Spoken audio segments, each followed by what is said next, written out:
In this module, I want to share with you some of the principles and the procedures and the things that I look for when I'm looking for new product opportunities. The most important thing is you've got to have a good product. I mean, people, you don't skimp on that. Don't cut corners. Make sure you actually have a good product, because good products is what's going to lead to good reviews, and that's crucial to success selling on Amazon. Like I've said in many of the other modules, it has to be differentiated. Don't just do a Me Too product. You've got to differentiate it, and you have to have an optimized listing. And we're going to be covering that in some later modules on how to actually truly optimize your listing. But that's so important.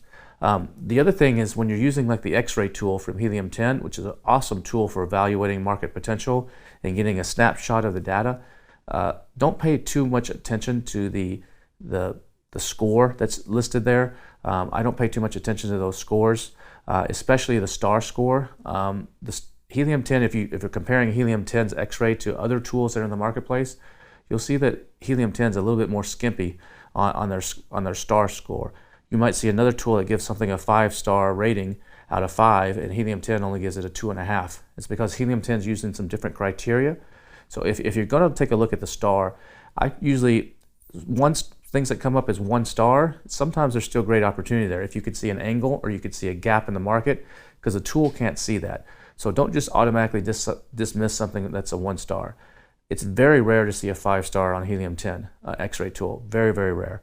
A 4-star is also fairly rare, but 2s and 3s are more common. So if you see a 3-star, that's definitely worth diving into. A 2.5 to 3-star, it's definitely worth like, okay, did I miss something here? Let me take a deeper look at this. So if you stumble across something like that, keep that in mind and take a look and see if there may be an opportunity there that wasn't obvious to you at the first, and take a deeper dive. Also, one thing is, don't ever try to game the reviews. People are always asking, how can I get more reviews? What can I do to get more reviews? And the answer is, it's a boring answer. It's put out a damn good product. That's how you get more reviews. Sell more and put out a good product. Reviews will come. Don't try to game the review system at all. That'll just get you in trouble really quick on Amazon. And remember, however you price your product, and we have a modules coming up on how to do that, you've got to price it at perceived value. So if you're actually trying to sell your product at a premium, you're going to have to justify that in your copy and your pictures and your video on your listing. And if you can do that, and you can justify the perceived value to justify that price, you can sell all day long. You don't have to be the cheapest to make money on Amazon. You can make a lot of money being in the middle of the pack or the highest on Amazon, but that perceived value has to be there. So a poor listing or a poor video or poor packaging is going to cut down on that perceived value. Another thing is packaging really does matter. Some people, they skimp on this all the time. They like, just throw it in a plastic bag, throw it in an ugly box. Who cares? It's e-commerce. People don't care. They're just going to rip it apart anyway. But like I've said earlier, people eat with their eyes first. When they get that package in the mail and it's in that Amazon box with a smile on the side and they open it up, what they initially think of your product is what they see sitting there. And if it looks like a poor package, they're like, okay, oh man, did I just order a crappy product? Or if it's in a really nice package, they're like, oh wow, this looks cool. And it's like a justification. It's a psychological justification of themselves. It's just like when you're in a store and the salesperson, you're trying on a shirt or a dress, and the salesperson comes up and says, oh, that looks great on you. It may not look great, but they say that as an affirmation. And so packaging is an affirmation that they made the right decision to buy your brand and buy your product. So keep that in mind as well. And another thing is, be sure you get brand registered, because as you've seen so far, and you're going to see in additional modules, it can make a huge difference on Amazon. They're really emphasizing brands. They give you access to a lot of additional tools that you're not going to have otherwise. So please get that trademark and get brand registered so you can open up a lot more doors and a lot more avenues to promote yourself and your products on Amazon. Another thing that you want to do is, there's a lot of keywords, and as you're doing your keyword research, you're going to stumble across sometimes 20, 50, 100, 200 keywords that may be relevant for your product. And it's important to try to include as many of those into your listing, into your copy, using the Scribbles tool like what Bradley is showing you, to actually make sure you cover all your bases with all the phrases and all the keywords. But don't try to focus on all those keywords when you're launching. Pick 3 to 5 of them. And honestly, most products on Amazon make most of their sales off of 3 to 5 keywords. There are some exceptions to that, but the vast majority of products, 3 to 5 keywords are accounting for 80 to 90% of their sales. and all the other keywords are the rest. So if you can figure out what those 3 to 5 are, it may not be the most searched for keywords or the biggest keywords. It may be more mid-range or lower level keywords, and that's totally okay because you can probably more easily compete on those keywords. But pick those 3 to 5 that you're going to target where you think you have an advantage or you can weasel your way in, and just focus on those in the beginning. And remember that there's a lot of people out there that teach hacks. And there's always what's the latest trick, what's the latest cool thing to do. And hacks are cool, but that's not how you build a business. You build a business based on a solid foundation and determination and putting out a good product over and over again. So while you may hear some hacks from time to time or ways to shortcut the system or do something in a better way, sometimes those may help you get a leg up for a short period of time, but they're not sustainable over the long term. So don't pay too close of attention to all these hacks that you may hear from different places. And one other thing that you need to keep in mind is that the money is often made in the sourcing, not in the selling. So the better you can source and the better the pricing you can get when you're sourcing, the more margin you have to play with when your competition actually lowers their price, or if shipping becomes higher, or if there's other variables that storage fees become higher, you can absorb more. So the better you can source and negotiate really good sourcing terms, the better you're going to have a chance of succeeding. So money's often made in the sourcing, not as much as in the selling. So keep that in mind as well. Now, what I want to do next is I'm going to show you actually some of the things that I look for when I'm actually evaluating product opportunities. These are a bunch of the different things, the benchmarks that I look for. Now, not every single one of these has to be met to make it a good product opportunity. Usually I like to see about 70 to 75% of them actually be true in order for me to proceed with that product. But not every single one of these have to be met. But I want to share with you some of the indicators that I look for. And so let's get going. So there's basically 16 major factors that I look at when I'm evaluating a new product opportunity. And I'm just going to run through these really quick with you. The first thing is I'd like to know a BSR. How many of the top 10 listings have a BSR less than 10,000? What that does is that indicates that there's a good demand for this type of product or on Amazon. If quite a few of them have a BSR of less than 10,000. I don't look for an exact certain number, but if there's a bunch of them have a BSR of less than 10,000, the more the better. The next thing I look for is how many units in the top 10 are selling over 600 per month. So that's basically about 20 per day. That also indicates that there's really solid demand.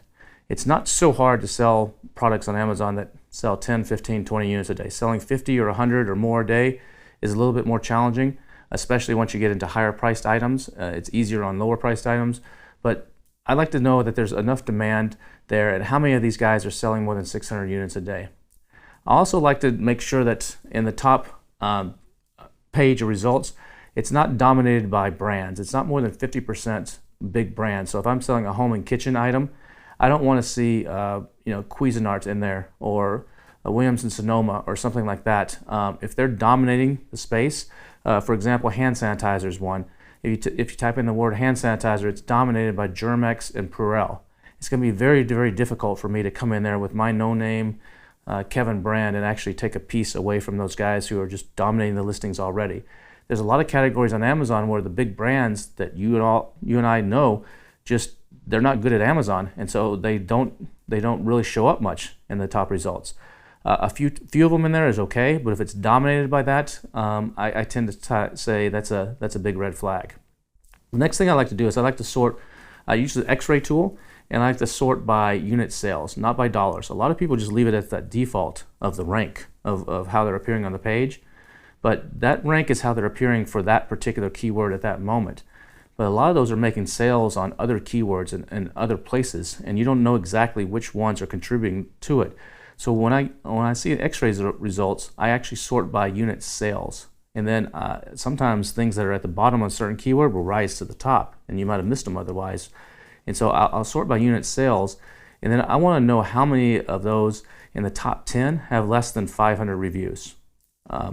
Today's world on Amazon, the reviews are easier to get than they used to be because now people don't have to actually write a sentence, they can just do a rating. So I like to know how many of those are less than 500. If there's more than 5 in that top 10 that have over 1,000 reviews, that's a big red flag to me. So I like to see as many as possible have less than 500, and no more than half of that top 10 have over 1,000, if at all possible.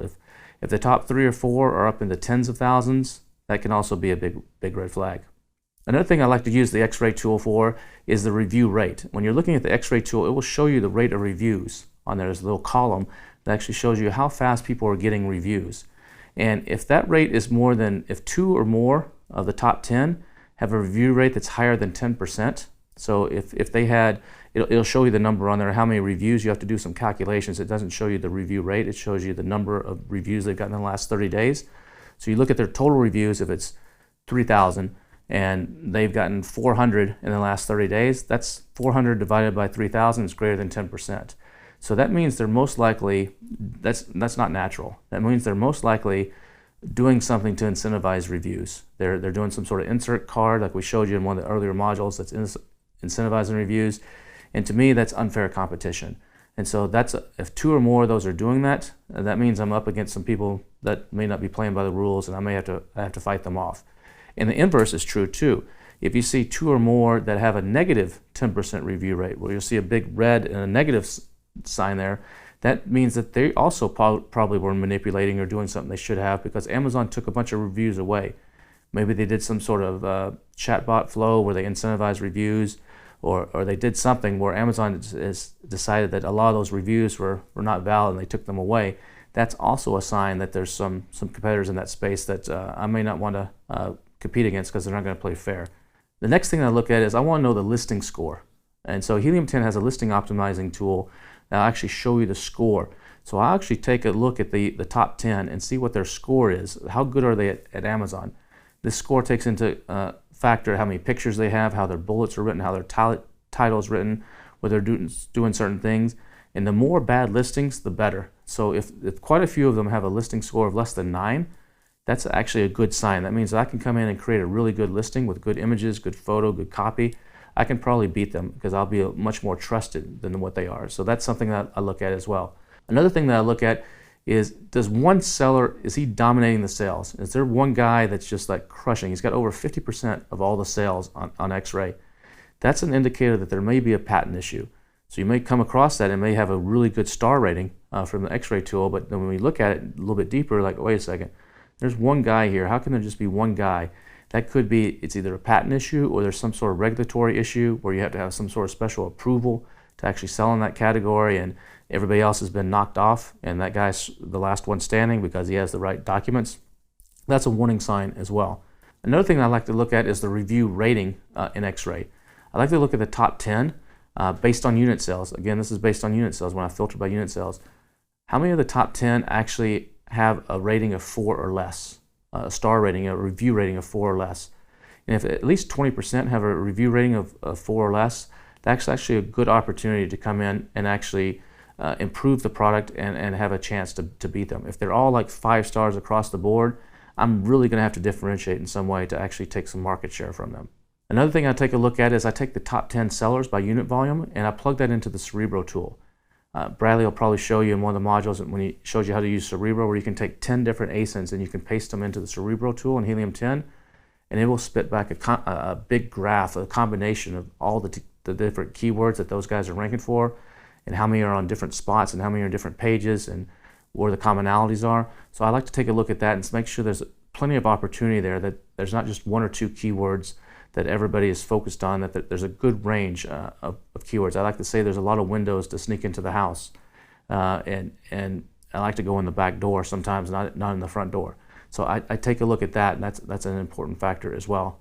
Another thing I want to make sure is that I can actually make a profit of at least 30%, which typically means about 3 to 5 times the manufacturer cost. And you can quickly gauge this if you use my rule of threes just as back of the paper math. When you're taking a look at the X-Ray tool, it shows the FBA fees and commissions there in the column, and it'll say for this particular product, it's let's say it's $8, but they're selling it for $14.99. That tells me there's only $6 margin in there for their profit, for their advertising, and for their cost of goods, which is not much.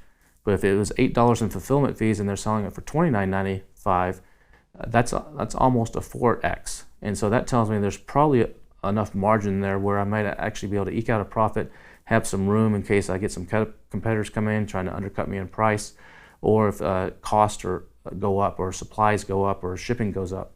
So that's a factor that I look at as well. Another thing I look for are sales on the uptick. Are sales rising? Helium 10's X-ray tool will actually show you a graph, and I like to see that line going up, or at least steady. I don't like to see it going down. So that's another thing that I look at is are sales steady, or are they rising? Another thing that I take a look at is how old are the listings, and the X-ray tool will show you when the listing was created. For some listings it doesn't have that data, but for most of them it actually has the data. And I want to make sure that no more than 50% of the top 10 were created over 2 years ago, because listings that were created over 2 years ago have a pretty big advantage in the algorithm. They have a lot of data and they have a lot of favoritism by Amazon's algorithm. So if it's dominated by older listings, it's going to be a little bit hard to come in there and compete. Another thing that I look for, how many sellers are based in China. And I use a tool, a plug-in tool that actually will show me that, or you can actually take a look at each one of them and you can go into their storefront and you can see exactly where they're based. And those, if over 50% are based in China, then that's a red flag for me, because that's typically more of a commodity product, and it's something that they're going to have a big price advantage on, because they can ship it cheaper because of a favoritism with the U.S. government and the Chinese government, the postal system. They speak the language, they're local, they can source it oftentimes cheaper, and they may be willing to cut some corners that we're not willing to cut. And so that's a big flag. Some categories you'll see 90-95% are sellers based in China, and those I run from. I won't even touch those. Another thing that I look for is, once I've narrowed down my top keywords and I've decided these are the 3 to 5 keywords that I'm really going to focus on, I'll go punch those into brand analytics. And what I like to see there is whatever those top 3 to 5 keywords I'm choosing to target, that the conversion percentage of the top 3 is not greater than 40%. I'll go to 50% sometimes, but ideally when you add up the conversion percentage from brand analytics for the top 3 ASINs on the keywords that you want to target, I want to see that it's less than 40%. Because what that tells me is that 60% of the market is wide open to spots 4 and on. And if that's the case, it's going to be much easier for me to squeeze in and take a piece of the pie. Another thing I like to look is on page 1, how are the pricing? Is everybody selling at the same price or within a buck or two of each other? If that's the case, that's going to be a little bit more difficult. I don't have as much room for differentiation. I like to see results on keywords where the pricing is, there's some people that are cheap, some people in the middle, and some people have high pricing. That tells me no matter where I position my product on the pricing range, that I have a good chance of actually being on page 1. I've had a problem in the past with like a makeup brush set, where I had a killer makeup brush set and it was $40 for this huge makeup brush set. But no matter what I could do, I couldn't get on page 1 for makeup brush set, because all the makeup brush sets, mine had 20 brushes, and everybody else's they're mostly sellers based in China, and they had 2, 3, 4 brushes, and they're selling theirs for $5.99, and mine was $39.99. And no matter what I did, I could not crack page 1 on that, because I just couldn't compete, because they are all in the same price range and I'm much higher. So when you see a variation in prices on the results, that's actually a really good sign. And the last thing is the same thing I've said over and over and over. Can you differentiate the product? Can you make it stand out? Can you create something that's going to pop off the page in those search results? And if you can, and you can meet about 75% of these other criteria, you may be on your way to having a very successful product. So hopefully this is giving you some things to think about when you're sourcing, and look forward to seeing you in the next module.